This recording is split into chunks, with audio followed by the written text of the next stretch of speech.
ቀጠናዊ የሽምግልና ጥረቶች በጠንካራ ፖለቲካዊ መሰረት ላይ ሊገነቡ ይገባል አለ ኢጋድ። በአፍሪካ ቀንድ ዘላቂ ሰላምን ለማስፈን የሚደረጉ የሽምግልና ጥረቶች በጠንካራ ፖለቲካዊ መሰረት ላይ ሊገነቡ ይገባል ሲሉ የምስራቅ አፍሪካ የልማት በየነ መንግስታት ባለስልጣን ዶክተር ወርቅነህ ገበየሁ ገለጹ። የመጀመሪያው የምስራቅ አፍሪካ የልማት በየነ መንግስታት ባለስልጣን የሽምግልና ምክክር ጉባኤ ዛሬ በኬንያ ናይሮቢ ማካሄድ ጀምሯል።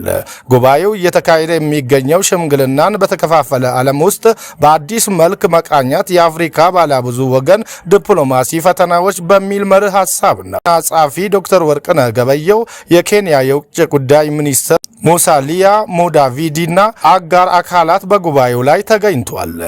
ውይይቱ በፍጥነት እየተቀያየረ ባለው ዓለም አቀፋዊ ስርዓት ውስጥ የሽምግልና የወደፊት ዕጣ ፋንታ ላይ ያተኮረ ነው። የኢጋድ ዋና ጸሐፊ ዶክተር ወርቅነህ ገበየሁ ለኢጋድ ሽምግልና እንደ አማራጭ የሚታይ የዲፕሎማሲ ዘርፍ ሳይሆን ተቋሙ በዋናነት ሊወጣው የሚገባ ቀዳሚ የፖለቲካ ግዴታ መሆኑን አጽንኦት ሰጥቷል።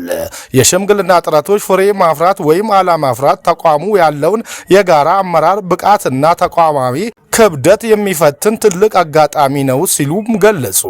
በአፍሪካ ቀንድ የሚደረጉ የሽምግልና ጥረቶች ስኬታማ እንዲሆኑ ከተበታተነ አካሄድ ወጥተው ወጥ ስትራቴጂያዊ መሪ ዕቅድ የሚመሩና የጠንካራ ፖለቲካዊ መሰረት ያላቸው ሊሆኑ እንደሚገባም ገልጿል። ማንኛውም የዲፕሎማሲ ድርድር በግጭት ውስጥ የሚገኙ ዜጎችን ሕይወትና ደህንነት ዋና ማዕከል ሊያደርግ ይገባል ሲሉም ገልጿል። በፍጥነት እየተቀያየረ ካለው የዓለም ስርዓት አኳያ ሽምግልናን በአዲስ መልክ መቃኘት እንደሚያስፈልግም አንስቷል።